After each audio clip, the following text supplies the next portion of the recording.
So enjoy the two films. We will start the program with Eye on the Guy, and then the Archivettes with no break in between the two, and then we will have a Q&A. Thank you.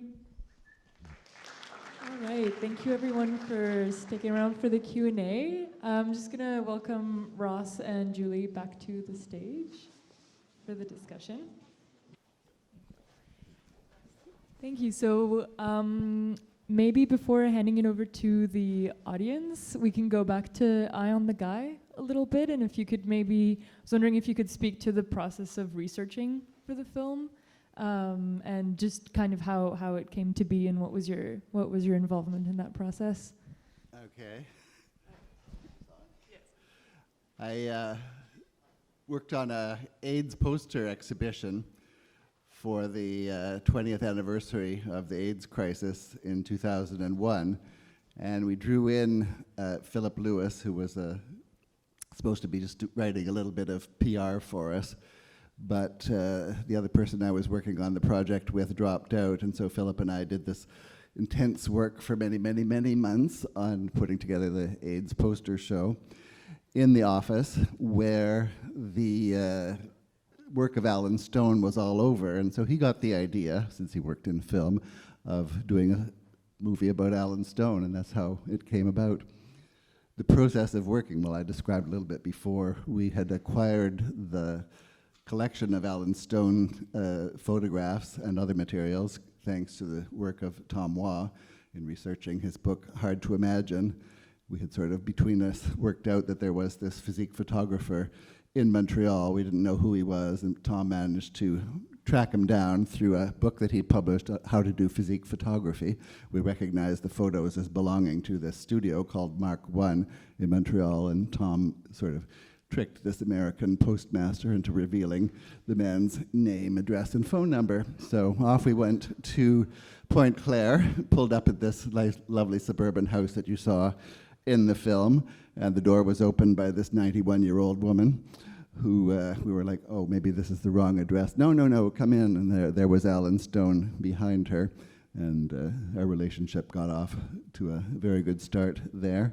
And thankfully, I was in the middle of doing the research for my PhD on the origins of the gay community, and I had my tape recorder with me, which is why we have the sound of Allen's voice in the film, and I think it adds something that otherwise would be sadly missing from this account. So that's a bit of the story. Yeah, thank you.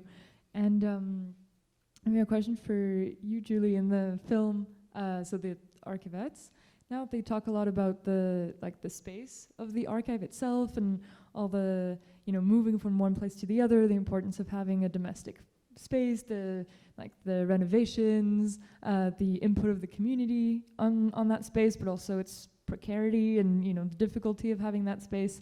And I was wondering if you could kind of talk about the Montreal lesbian archives in relation to that, and then also probably some people here don't know that they exist or don't know where they are. So, yeah. Sure. Okay, great. Thanks. Yeah, I feel a bit like there are other people in the audience who could also help me to tell this story, and who probably know the story better, like Lynn Chamberlain, who's back there, and Laure Neuville. Anyway, and also just a bit of background about me too. I was very involved in the gay archives, and now I've just sort of recently joined the lesbian archive. So my knowledge of that is a bit limited. But I would say that the story of our current archives, and even the gay archives, is a sort of a precarious story, right? The lesbian archives today is housed in a kind of an office at the community center that's slightly bigger than a closet. And that makes it very, very difficult to do work on, sorting things out and that kind of thing. In fact, when I was watching the film, I was just thinking, oh my gosh, we have so much work to do. If only we could do that kind of work. So yeah, resources are very, very important. And I think Ross could probably speak to this as well. And yeah, the Lesbian Archives is desperately in need of resources. And without those resources, of course, to actually to begin to even collect more histories, like the way that they were doing every day in the film, is almost impossible. Anyway, yeah. Good. Thank you. So we can open the questions to the audience. There are 2 mics walking around the room. So does anyone have any questions?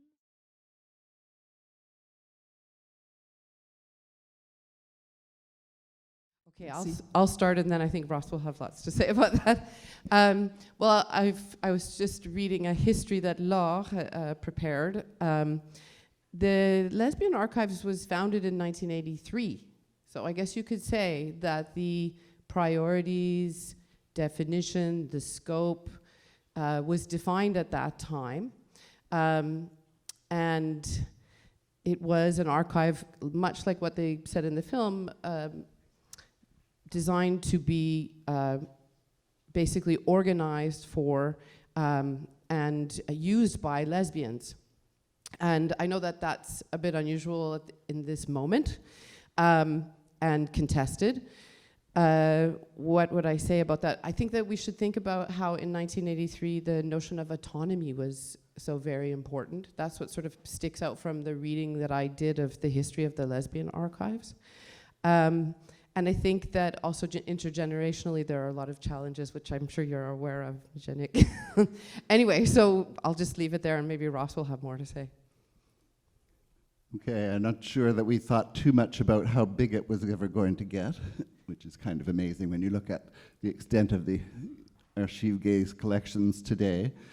For the first 10 years, the archives were housed in my apartment, so I can identify very strongly with Joan Nessel. I lost my dining room gradually to it, and I was very, very, very happy not to have to receive researchers in my own apartment at 9:30 in the morning, sort of thing, after a while. But we had chosen the name Archives Gay and not Archives Lesbiennes Gay because we knew that there was already a project for a lesbian archive here, and both Jacques Prince and I, the co-founders, had a background in the collective of the Librairie Landregine, where we had been very, very, very strongly influenced by lesbians who were adamant that no one was going to speak for them. So that was why we have the name that we have today. But in fact, the extent of the collections has always been very broadly defined, not only in terms of homosexuality, but all kinds of things involving sexuality in general. We have trans collections, but we also collected news clippings on policing of prostitution and things like that. So it was always very broadly. It's because I'm an anthropologist.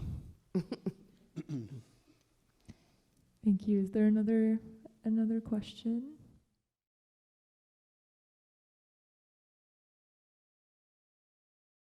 Well, there has been a lot of popular use of the word archive in ways that I don't quite understand, because to me an archive is a place where you're at risk of killing yourself pulling a heavy box off a high shelf. We started the archives because we were very much aware of death. We also started in 1983, which was just as the AIDS crisis was beginning to build.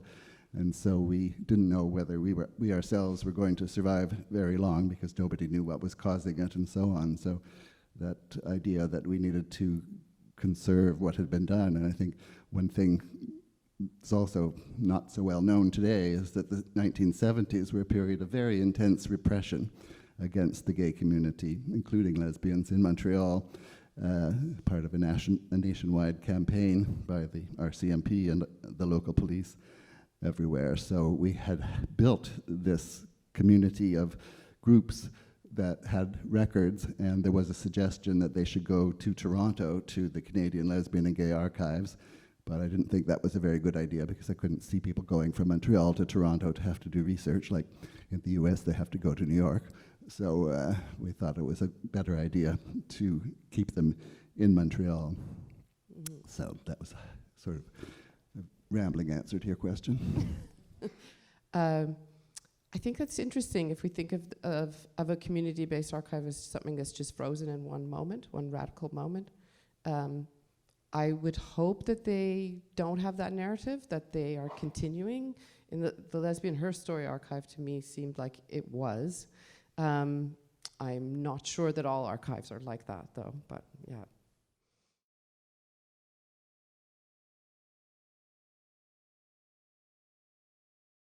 Okay, well, I don't think I can answer that for the lesbian one, but for the gay one, the LGBT really archive, so many different things, Ross.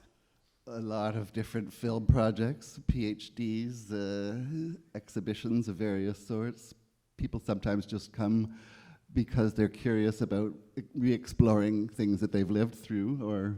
And undergraduates come and write papers on pamphlets, and yeah, there's a lot of Back in the early days, when we first had the office, we would get CEGEP students, or sometimes even high school students, who would come in and say, "What do you have on homosexuality?"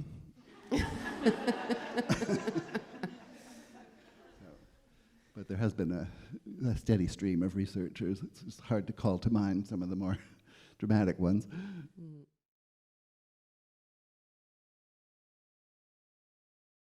There's really a danger that people are thinking, oh, well, just put it on the cloud. I would like to know, where is that cloud? Who runs the cloud? Or maybe It's there are generally people not us. collecting out there, just the same way they collected newspaper clippings. They collect that kind of digital material, and that will be a digital collection. Maybe. I mean, it's a really good question, Karen. Thank you. But the challenges of migrating from technology. I mean, just in my lifetime, we started, doing history lectures, making our own slides. Everything was extremely laborious and expensive. And then we have had to completely digitize that to keep up. And in terms of audio recording and things, we've been through how many generations. So it's really quite a challenge, and not just to community archives, to all archives.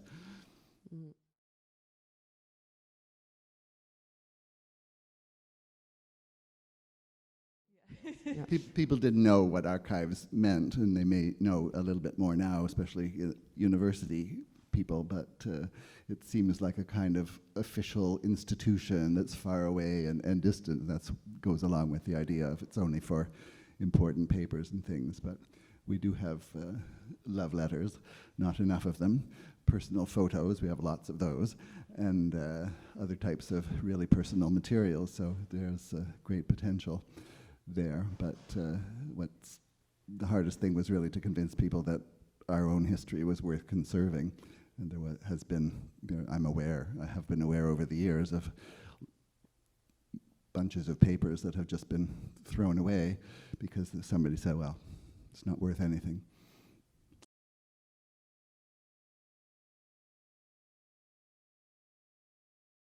Yes, are you familiar with that? No. I am. Yeah, that's an incredible project, and I guess it's an archive. Yeah.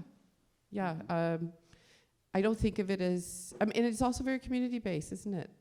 And it's very spatial. And I'm a geographer, but I'm not sure that it involves the same kind of negotiations that a community-based archive involves. The sort of founding of an archive as an institution, and how to manage that, and how to transfer knowledge intergenerationally, and all that kind of thing, which is sort of what Ross was talking about at the beginning. Yeah. Do you mind explaining, maybe for people who don't know, what project Queering the Map is and how it relates? Yeah. It's I think Karen, no?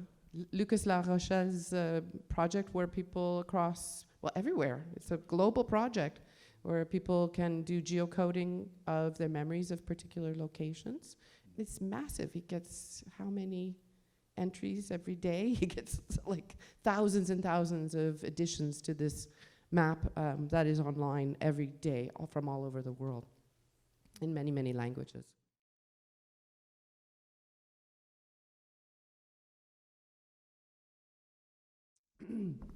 I think the Gay Archives is a better example of that.